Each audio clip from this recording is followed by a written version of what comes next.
Vamos de assunto sério agora aqui no programa. Nós ontem acompanhamos o caso de um menino que foi encontrado acorrentado em uma residência no bairro São Sebastião, aqui em Porto Velho.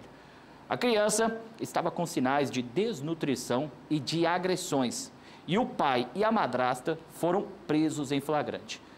Hoje nós vamos conversar com o delegado responsável pelo caso, o delegado Rodrigo da Silva, titular da 4ª Delegacia de Flagrantes aqui da capital. O Rodrigo já me ouve?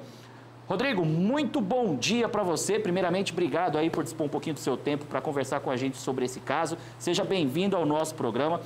Rodrigo, vamos começar do início. Eu gostaria que você contasse um pouquinho para a gente como que chegou essa ocorrência até as suas mãos, até as mãos dos profissionais da Polícia Civil, né? Como que tudo isso começou. Seja muito bem-vindo, bom dia. Obrigado, bom dia aos telespectadores.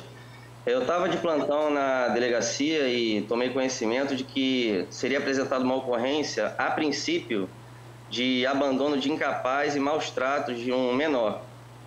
Mas ao tomar contato com essa ocorrência, eu vi que esse caso ele não era um caso de simples abandono de incapaz, quando a criança ela é deixada por algumas horas sem supervisão de um adulto, por exemplo, e nem de maus tratos quando se abusa de um meio de correção e disciplina.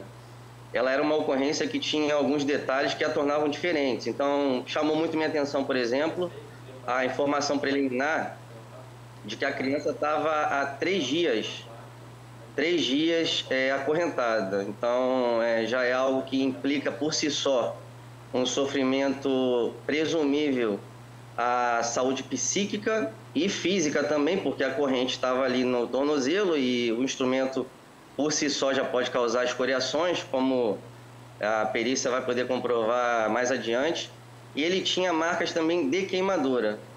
Então, ao ver o vídeo que a Polícia Militar fez, e a Polícia Militar trabalhou muito bem nessa ocorrência, todos os meus elogios à guarnição que atuou no caso, eu já vi que a criança estava visivelmente debilitada.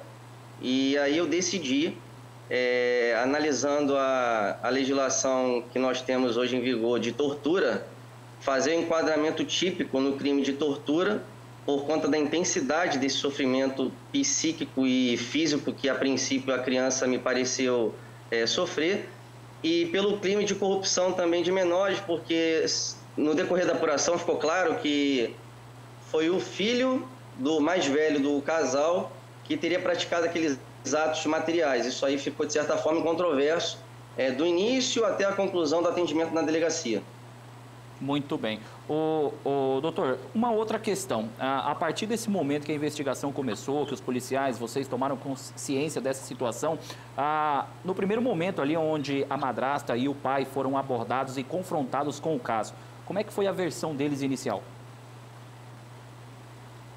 Eles sustentaram na delegacia desconhecer que aquilo ali acontecia. Então, foi como eu havia suspeitado que aconteceria no curso dos interrogatórios. Essa conduta ela foi imputada a um adolescente de 16 anos, o irmão mais velho.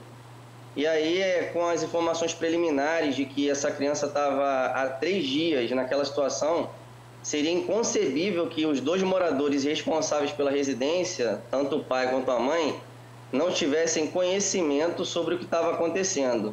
E mais, o que implicou a responsabilização pela tortura foi não ter impedido aquele ato ali. Se de fato foi o adolescente, o filho mais velho, os pais, ambos, têm poder de mando sobre ele, então deveriam ter impedido. Eu não acreditei na versão dada em sede de interrogatório, fundamentei isso no meu despacho e no meu modo de analisar o fato, eles trabalhavam e a criança ficava provavelmente sozinha. Recebi informações de modo informal de pessoas que compareceram na delegacia de que aquela criança era, abro aspas, levada, era muito ativa. Então eu concluí que de forma preventiva, para que ele corrigisse o comportamento, eles implicaram esses atos materiais por meio do adolescente. E tudo isso em tese, está tudo sendo investigado, mas como forma daquela criança ali ficar corrigida e não dar mais, digamos assim, trabalho. Essa foi a minha visão preliminar e esses fatos eles precisam ser melhores aprofundados. Por exemplo, a origem da lesão de queimadura, que num primeiro momento a gente deduz que possa ter sido causada nesse contexto. Os pais atribuem a uma brincadeira entre as crianças com aerosol, isso tem que ser averiguado. Então tem muita coisa que está pendente de resposta e no decorrer do inquérito isso vai ficar melhor esclarecido. Mas o fato é que ele estava acorrentado, a Polícia Militar viu ele acorrentado em estado debilitado. E por si só, esse cenário já me autorizaria o enquadramento no crime de tortura, como eu fiz em sede de auto de prisão em flagrante. Perfeitamente. Doutor, em relação à mãe biológica da criança, foi possível já fazer um contato? Como é que está essa situação? Ela é falecida. Eu recebi uma informação na análise da ocorrência de que esse falecimento foi na ocasião do parto. Eu não tenho como confirmar isso, mas algo que me chamou a atenção e que tem que ser melhor averiguado, até para a gente entender o contexto desses abusos supostamente praticados só com um dos filhos, foi o seguinte: o filho mais velho, de 16 anos, é filho do pai e da mesma mãe.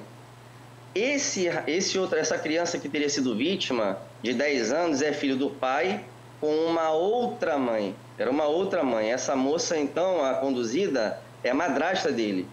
E, na sequência, tem um filho de 9 anos, que é filho do casal também, do mesmo pai e mesma mãe. Então, essa criança é a única que não é filho dos dois, do pai e da mãe. Ele tem uma madrasta. Então, eu não sei se isso aí tem que ser averiguado por uma perícia de caráter psicológico, tem que ser feita uma averiguação por meio de testemunhas, se havia ou não um tratamento diferente para esse filho que justamente era o único que não era filho do mesmo pai e da mesma mãe. Muito bem. Doutor Rodrigo, ontem, quando a gente mostrou essa notícia aqui no programa, a gente já identificou que a criança tinha sido levada para uma unidade de saúde, recebido assistência. E como é que está a situação dessa criança hoje? Com quem que ela está? Como é que está essa situação? O Conselho Tutelar me informou que os 3 filhos haviam ficado sob os cuidados do avô paterno. Mas, enquanto eu atendi a ocorrência em sede de plantão ainda, e eu vou me referir sempre ao plantão, porque foi o meu contato com essa ocorrência, ele estava hospitalizado. Os policiais militares chegaram a me dizer que a criança estava com dificuldade até de falar com os médicos, de tão fraca que estava. E aí o conselho me informou que a criança ficaria aos cuidados do avô paterno. Eu não tenho como confirmar isso, se hoje ela está ou não, porque me parece, eu recebi informações também, de que ela seria encaminhada, na verdade, para um abrigo. Perfeito. Em relação ao pai e à madrasta, eles permanecem presos? A lavratura do auto de prisão ela foi submetida à apreciação do Poder Judiciário. E o juiz entendeu que o flagrante era legal, homologou esse auto de prisão e o Ministério Público representou pela prisão preventiva. E o juiz ele decidiu converter essa prisão, que era em flagrante, em preventiva. E, a menos que surja alguma notícia extraordinária, eles permanecerão presos até o julgamento.